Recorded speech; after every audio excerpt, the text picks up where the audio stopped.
The time of reckoning is upon us. It is Election Day Eve. After tomorrow, we'll see one of two scenarios: Republicans will suddenly go back to caring about the Constitution, or Democrats will suddenly go back to not caring about the Constitution. Did I step on some toes there? I'm sure I did. I've been trampling on the closely held sensibilities of a lot of varying factions for the past 5 years, and if God be willing, I'll continue on for many more years to come.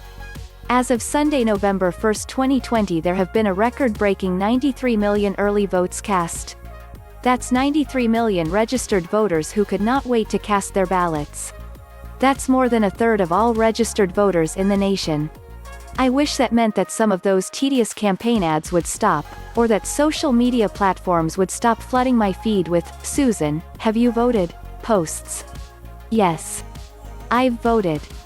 I actually made it a point to stop by my local election board and voted on the very first day of North Carolina's early voting period. I'm done. My conscience is clear.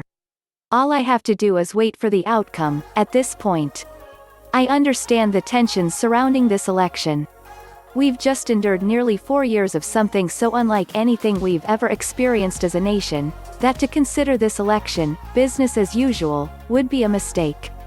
We have one side of the aisle insisting that a Biden-Harris victory will usher in absolute socialism, the small bite precursor to communism, and will end our free republic.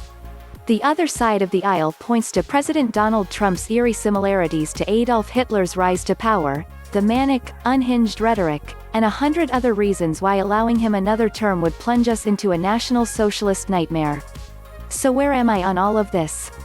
For those of you who have kept even a relatively close tab on my work, whether from my previous employ with Salem Media, to Eric Erickson's The Resurgent, several contributions to The Bulwark, or here, in my own space with Patheos, you know how I feel about Trump.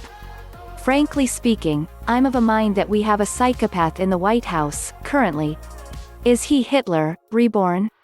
Not necessarily Hitler. Donald Trump is his very own brand of rancid, destructive evil.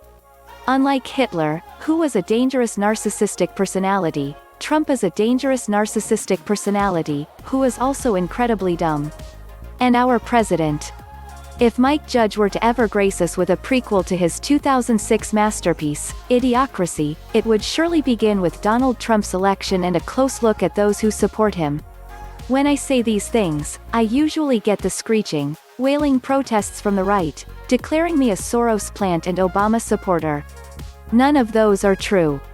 If you look at the title of this particular blog, it is Susan Wright on the Right.